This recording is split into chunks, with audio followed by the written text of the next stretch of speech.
반갑습니다. 고맙습니다. 특별히 먼 길 마다 않고 와주신 김성수 주교님, 또 여러 국회의원님들, 임종혁 군수님을 비롯해서 지방에서 올라와 주신 여러분들께 진심으로 감사를 드립니다. 우선 동아시아 미래연구소 창립 심포지엄 개최를 진심으로 축하드립니다. 그리고 오늘 창립 심포지엄은 열었습니다만 그동안 이미 많은 수고를 해오시면서 동아시아 미래연구소를 오늘까지 이끌어오신 최영찬 교수님께 진심으로 감사를 드립니다. 또 함께 해주신 여러 교수님들 진심으로 감사합니다. 아울러 동아시아 미래연구소 창립과 활동에 든든한 지원자가 되어주고 계신 동아시아 미래재단 송태호 이사장님, 김영철 대표이사님, 그리고 이사님을 비롯한 관계자 여러분들의 노고에 감사를 드립니다. 그리고 무엇보다도 항상 동아시아 미래재단의 활동을 변함없이 도와주시고 응원해 주시는 이 자리에 계시고 또 이 자리에 계시지 않은 전국의 모든 동지 여러분들께도 진심으로 감사의 말씀드립니다. 우리 국민들이 저녁이 있는 삶을 누릴 수 있는 그날을 갈망하는 한 분 한 분의 가슴 속 꺼지지 않는 뜨거운 열정에 진심으로 감사를 드리는 것입니다. 우리는 오늘 변화의 시대를 살고 있습니다. 2008년 시작된 글로벌 경제 위기를 거치면서 기존의 시장 만능주의적 미국식 자본주의는 심각한 한계를 보이면서 급격하게 그 힘을 상실했습니다. 새로운 경제 사회 체제로의 변화가 요구되고 있습니다.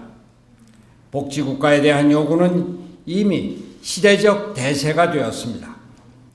인간을 중심으로 하는 공동체 사회 실현을 위한 정치 체제의 변화에 대한 요구가 이미 보편화되고 있습니다.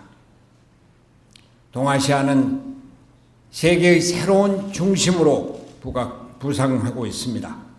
중국의 부상으로 특히 동북아시아가 세계 경제의 핵으로 등장한 데 이어 이제 동아시아는 군사적으로도 미중 양대국의 각축장으로 발전하고 있습니다.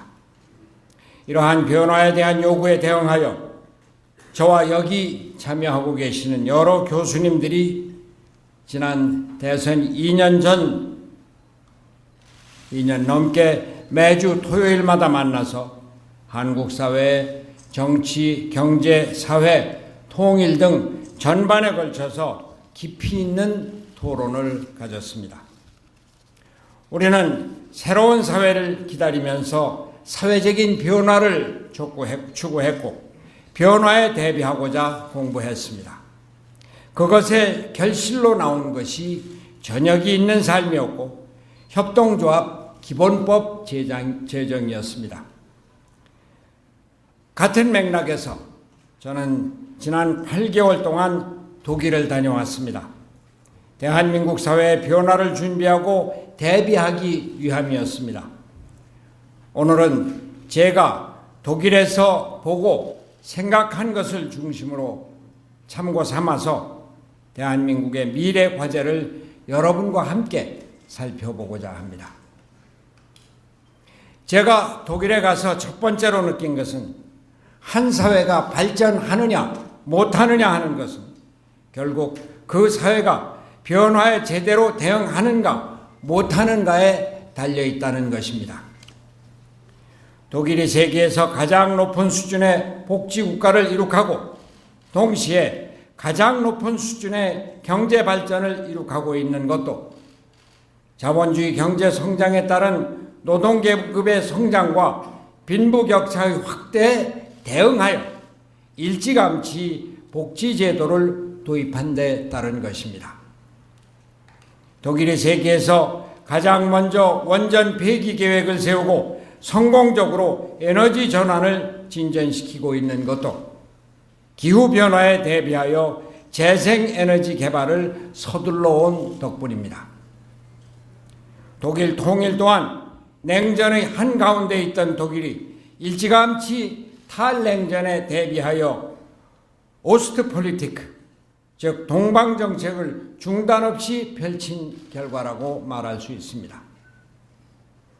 독일에서 제가 배우고 확인한 것은 독일의 성공은 통합의 정신과 그 실천에 있다는 것이었습니다. 그리고 그 통합은 공동체 정신에 기초를 둔 것이었습니다. 바로 공동체의 삶 속에서 개인의 삶이 보장되는 사회입니다.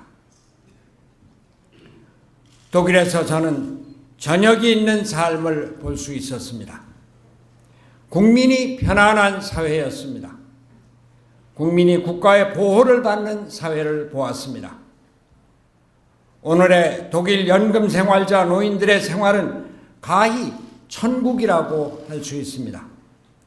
저는 농담 삼아서 독일의 노인들은 천당에 갔다가도 독일이 천당보다 더 좋아서 다시 찾아올 것이다 이렇게 말합니다. 물론 독일에도 복지 사각지대에 있는 사람들이 많이 있지만 대체로 독일 국민은 복지국가에서 편안한 생활을 하는 것으로 보였습니다. 독일의 복지제도는 독일 헌법, 즉 독일 기본법 제1조에 명기된 인간의 존엄성을 지키기 위한 장치이지만 그 시발은 사회 통합에서 시작되었다는 점을 유의할 필요가 있습니다. 참고로 독일 헌법, 독일 기본법은 제1조가 말하자면 독일 연방공화국은 민주공화국이다가 아니라 제1조 인간의 존엄성은 훼손될 수 없다. 인간의 존엄성을 보호하고 존중하는 것은 국가의 가장 중요한 책무다. 이렇게 되어 있습니다. 진보 이념의 대명사인 복지국가는 보수 정치인 비스마르크가 한편으로는 사회주의를 탄압하면서 그 지지 기반인 노동계급을 포용하기 위해서 도입한 사회정책에서 시작된 것입니다. 복지국가의 실현은 확고한 역사의식과 실천의지에 달려 있습니다. 우리가 만들어갈 사회에 대한 비전이 가장 중요합니다. 그것은 인간의 평등한 존엄성에 대한 믿음과 사회 통합에 대한 확고한 신념에 기초해야 합니다. 물론 재정 여건을 고려해야 합니다. 그러나 이것은 복지국가 건설의 비전에 따라 실사구시적으로 접근할 일이며 결코 이념적으로 접근할 일이 아닙니다. 독일에서 노동자들의 생활을 통해서 저녁이 있는 삶을 볼 수 있었던 것은 특히 의미가 있었습니다. 노동자들의 생활이 편안하고 평화로워 보였습니다. 노동과 개인의 삶이 조화를 이루고 있었습니다. 노동자들은 자기의 직업에 자부심을 갖고 있었습니다. 노동은 삶의 경제적 근거이자 인간의 존엄성의 근거였습니다. 노동권은 확실하게 보장되어야 합니다. 노동조합의 위상도 강화되어야 합니다. 제가 독일에서 만난 사람 중에 가장 인상적인 사람이 우리로 치면 경총인 전 독일 사용자협회 회장이었습니다. 그 사람은 강한 노동조합을 원한다고 말했습니다. 노동조합 인사로부터도 같은 말을 들었습니다. 자기들은 강한 사용자협의회를 원한다는 말입니다. 노사 공동결정제도가 시행되고 있는 독일에서 효과적인 노사협약의 시행을 위해서는 서로 강력한 파트너를 원한다는 것이었습니다. 우리도 노동조합이 일정하게 경영에 참여할 수 있는 길을 열어 노동자의 권익도 지키고 기업에도 책임의식을 갖는 제도가 필요하다는 생각입니다. 이것은 물론 노조의 더욱 높은 수준의 책임의식을 필요로 합니다. 노동조합이 일자리 창출에 더욱 적극적으로 책임 있는 자세를 보이고 특히 비정규직 해소에도 적극 책임 있는 자세로 나서야 합니다. 노동조합의 기득권 세력화 경향에 대해서는 스스로 경계를 늦추지 말아야 할 것입니다. 독일에서 교육을 보면서 저는 교육이야말로 인간의 존엄성의 구현이 되어야 한다는 생각을 했습니다. 학교에서 자유로운 교육 분위기가 부러웠습니다. 저학년 어린이들에게 학교는 놀이터였고 고학년 학생에게는 토론의 광장이었습니다. 유치원 다니는 어린이에게 알파벳을 가리키는 것은 아동 학대 행위다 이렇게들 얘기한다고 합니다. 초등학교 1학년 때 알파벳을 다 배우고 수학, 산수는 1에서 20까지 더하기 빼기 이것만 배우는 것이 독일의 초등학교 1학년 교육이라고 합니다. 어려서부터 대신이들은 함께 살아가는 법, 공동체 생활을 배우고 있었습니다. 공부는 선생님의 일방적인 주입이 아니라 학생들의 자유로운 토론에서 스스로 결론을 내는 것이었습니다. 자유로운 사고에서 훨씬 높은 수준의 창의력이 나온다는 교육 철학이 있기에 가능한 교육 방법입니다. 보편 교육 정신에 입각한 무상교육은 실로 교육이 국민의 평등한 권리임을 웅변으로 말해주는 제도입니다. 대학교 무상교육은 바로 교육이 공동체 정신의 중심에 자리 잡고 사회 통합의 고리 역할을 하고 있는 구체적인 사례입니다. 우리가 당장은 실천하지 못하더라도 교육을 철저하게 공공재로 보는 사회적 인식과 제도를 우리나라에도 도입해야겠다는 생각을 했습니다. 독일 산업 경쟁력의 중요한 원천이 되고 있는 직업교육제도를 보면서 직업 간 임금 격차가 적고 직업에 대한 사회적 차별이 없는 인식과 환경을 만드는 것이야말로 입시 경쟁으로 왜곡된 우리의 교육을 바꿔나갈 수 있는 핵심적 요소임을 다시 확인할 수 있었습니다. 독일에서 인간과 자연의 일치를 경험한 것은 제 독일 생활에서 행복의 원천이었습니다. 제가 베를린 생활에서 가장 행복했던 시간은 그루네발트라고 하는 커다란 숲, 여의도의 3배 반이나 되는 커다란 숲을 거의 매일 걷는 것이었습니다. 시민들이 자연과 함께 호흡하면서 행복한 시간을 갖도록 하는 것은 국가의 가장 중요한 임무의 하나인 것을 실감했습니다. 기후변화에 대비해 대체 에너지를 개발해서 2012년에 20%인 재생에너지 비율을 2020년까지 35%, 2050년에는 80%로 늘리겠다는 계획을 세우고 있습니다. 바로 이런 계획 때문에 2023년까지 원자력 발전소를 모두 없애겠다는 야심찬 정부 계획이 수립될 수 있는 것입니다. 우리도 환경정책을 인간과 자연이 합치되는 점에서 수립하고 대체 에너지 개발에 박차를 가해 기후변화에 능동적으로 대응하고 새로운 성장 동력 산업으로 발전시켜 나가야 할 것입니다. 독일이 사회정책을 효과적으로 시행할 수 있는 능력은 역시 독일의 경제력에서 나옵니다. 독일은 벤츠나 BMW, 폭스바겐, 지멘스, 보쉬, 바이엘 여러 세계적인 대기업이 많이 있지만 중소, 중견기업 강국으로 제조업 기술력이 강한 것으로도 유명합니다. 유럽의 다른 나라들이 유로존 위기를 맞이해서 전부 경제적인 어려움을 겪을 때 독일이 유독 건강하고 건실한 경제를 유지할 수 있었던 것은 이러한 강력한 기술력과 그에 바탕한 중소기업, 중견기업의 힘이라고 하는 것은 다 아는 이야기입니다. 경쟁력 강화는 보수주의의 전유물이 아닙니다.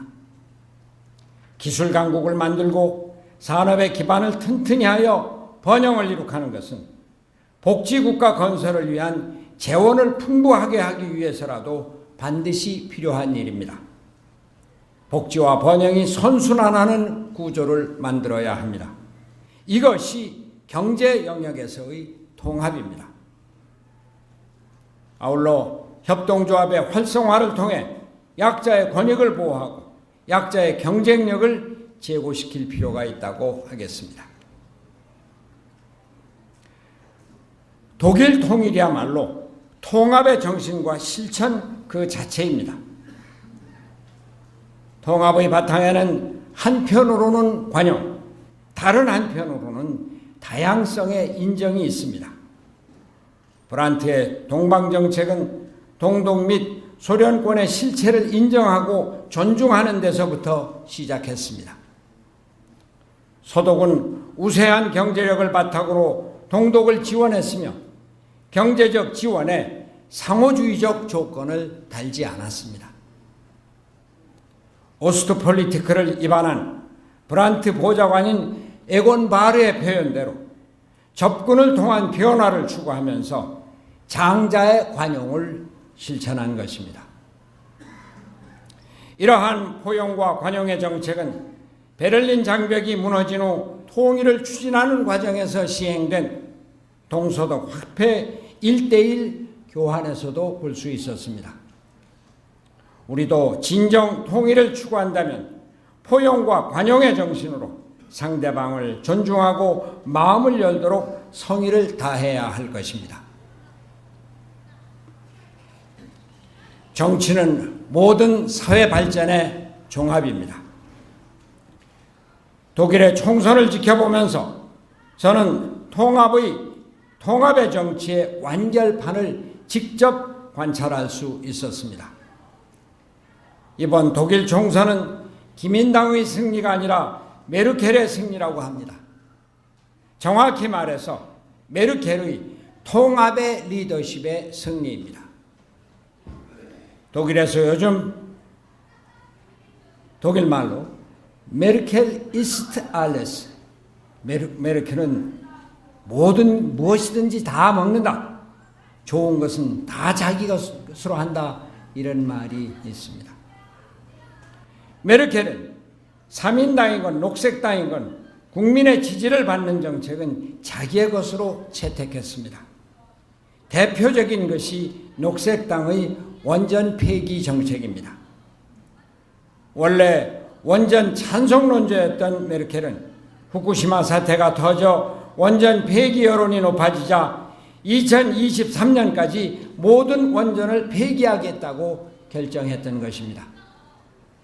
이번에도 3인당을 비롯한 진보정당의 이슈를 미리 선점해 선거 자체가 이슈가 없는 선거가 되었다는 평가가 있었습니다.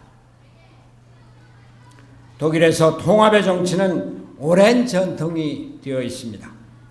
1949년 소독 정부 수립 이래 8번의 수상을 거치는 동안 한 번도 단독 정부 없이 연립정부로 구성되었습니다. 1957년에는 기민당이 단독 과반수를 획득하였음에도 불구하고 당시 아데나워 수상은 자민당과 연정을 구성해서 정치적 안정을 꾀한 일도 있었습니다. 내각제의 불안정성은 독일은 연정을 통해 극복한 것입니다. 소수당의 독립성을 인정하고 그 의견을 정부 내에 수렴함으로써 정치적 안정을 꾀한 것입니다. 이러한 독일 정치의 전통을 어느 정치학자는 다양성 위의 통합, Diversity and Unity 이렇게 표현했습니다. 다양성 위의 통합은 다수당의 관용을 전제로 합니다. 연정을 위해서는 소수당의 정책과 입장을 수용해 주어야 하며 이는 때로는 다수당의 정책 및 지지층의 이해와 어긋나기도 하기 때문입니다. 이러한 다양성의 통합은 국가적 차원에서 정책의 연속성을 가져와 정치적으로 뿐만 아니라 국가 정책의 안전성을 담보해 주기도 합니다.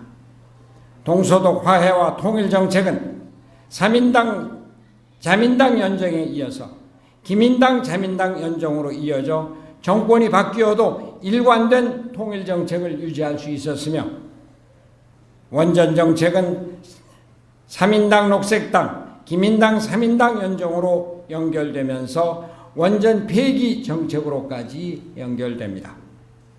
다양성 위의 통합은 한국 정치의 개혁 차원에서 깊이 있게 검토할 수 있는 사안이라고 생각됩니다. 헌법 개정 논의가 국회에서도 여러 그룹에 의해 진행되고 있고 시민사회 차원에서도 논의가 진행 중인 것으로 알고 있지만 독일의 권역별 정당 명부식 비례대표제는 깊이 있게 검토할 가치가 있다고 생각됩니다.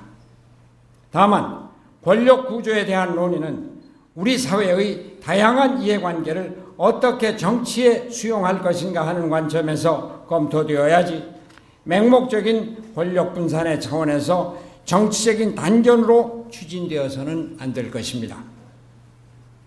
독일이 내각제의 불안정한 요소를 차단하고 정치적 안정을 유지한 데는 어떤 장치가 있었는지, 예를 들어 5% 문턱을 만든다든지 총리를 불신임하기 위해서는 과반수로 후임 총리 후보를 내야 한다든지 하는 조건들도 면밀히 검토되어야 할 것입니다.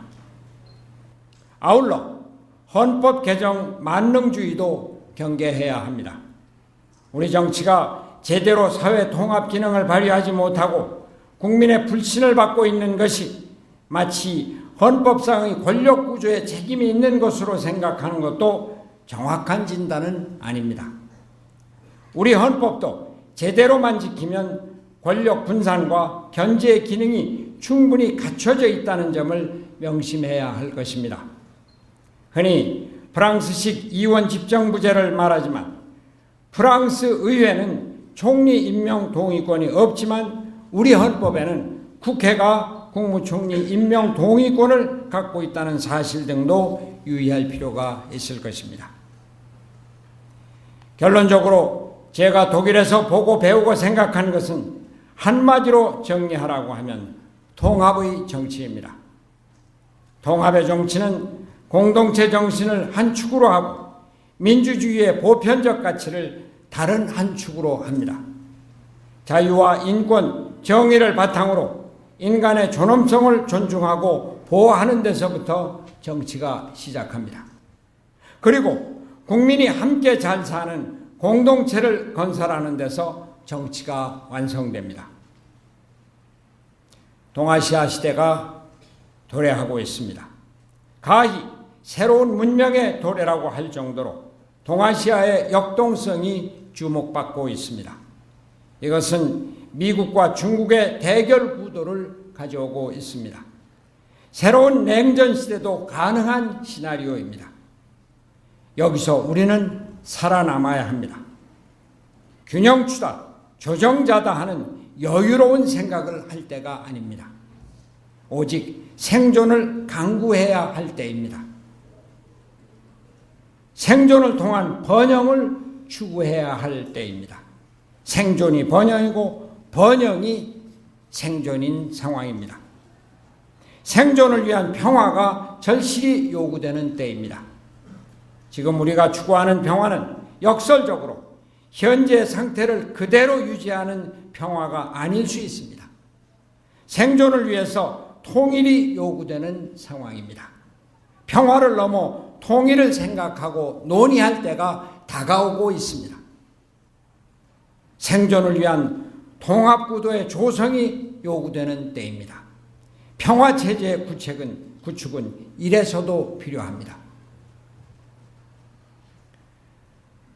독일이 통합의 자세로 동독을 인정하고 지원했을 때 그것은 독일이 힘을 갖고 있었기 때문에 가능했습니다. 독일의 힘은 경쟁력에 있었고 경쟁력의 원천은 사회 통합이었습니다. 사회적 약자를 끌어안고 관용의 정신으로 타협과 양보를 통해 사회적 합의를 끌어낸 것이 독일의 강력한 경제력의 바탕이었습니다. 통합의 다른 한 축인 민주주의의 보편적 가치, 즉 자유, 정의, 인권이 통일 과정에서 존중되어야 함은 물론입니다. 국민이 편안한 나라는 그 자체로 막강한 힘을 갖고 있습니다. 국가가 나에게 도움을 준다고 하는 믿음이 개인을 일하게 합니다. 사회적 약자가 국가에게 마음을 열고 의지할 수 있을 때 사회적 생산은 높아지고 국가는 번영의 길을 걷게 됩니다. 이것이 정의와 번영이 함께 이루어지는 나라입니다. 여기에는 진보와 보수가 따로 없습니다.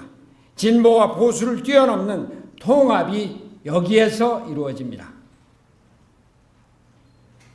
그러나 우리가 독일에서 보고 배운 것은 결코 새로운 것이 아닙니다. 이미 우리가 추구해온 가치이고 우리가 그려온 미래 사회의 모습입니다. 복지국가도 우리가 가야 할 길이고 통일도 우리가 열심히 준비해온 길이고 정치 통합도 우리가 다 아는 당위의 길입니다. 다만 실천의 의지와 좀 더 구체적인 프로그램이 남아있을 뿐입니다. 내일은 한글날입니다. 한글은 통합의 상징이고 창조의 상징입니다. 세종대왕은 사회 통합을 위해 한글을 창제하셨습니다. 글을 몰라 고생하는 일반 백성들을 위해 한글을 만든 것입니다. 글을 아는 사대부 사회, 지배계급의 정신세계에만 머물렀다면 한글 창제를 생각도 하지 못했을 것입니다. 사회 통합의 정신이 한글을 만들게 한 것입니다. 통합의 정신과 노력 속에 번영이 싹텄습니다. 농민을 위해서 해시계, 추구기를 만들고 농사직서를 펴냈습니다. 번영의 발판이 이렇게 통합의 정신 위에 만들어진 것입니다. 이제 우리는 좀 더 과감하게 통합의 정치를 펼쳐나가야 합니다. 분열과 대결의 정치에서 과감히 떨쳐 일어서야 합니다. 자기 정치 세력과 진영의 논리에서 과감히 벗어나야 합니다. 자기의 지지 기반에 집착해서 한 발자국도 벗어나지 못하는 폐쇄 정치를 과감히 던져버리고 외연을 넓혀야 합니다. 나의 이익을 양보하고 상대방의 요구를 받아주는 관용의 정신이 필요합니다. 나의 것을 버리고 상대방의 요구를 받아들일 때 자기 지지 세력을 설득할 용기도 가져야 합니다. 통합은 둘을 합쳐 둘로 나누고 셋을 합쳐 셋으로 나누는 평균값이 아닙니다. 두 세력을 두 줄로 세우고 한가운데 금을 긋는 중간 노선도 아닙니다. 사회의 여러 세력과 힘을 한테 모아 용광로에 녹여서 새로운 힘을 만들어 미래로 나아가는 역동적인 에너지입니다. 이것이 새로운 정치입니다. 새로운 정치는 통합의 정치입니다. 동아시아 미래연구소의 창립을 위해서 새로운 동아시아 시대를 열어가는 통합의 새로운 정치의 내용을 채워서 복지공동체, 통일 한국의 미래를 열어가는데 큰 역할을 해주시기 바랍니다. 저도 통합의 새로운 정치를 열어가는데 한 분야 한 분야 여러분과 함께 착실히 내용을 채워나가고자 합니다. 저녁이 있는 삶을 실현하는데 여러분과 함께 하겠습니다. 감사합니다.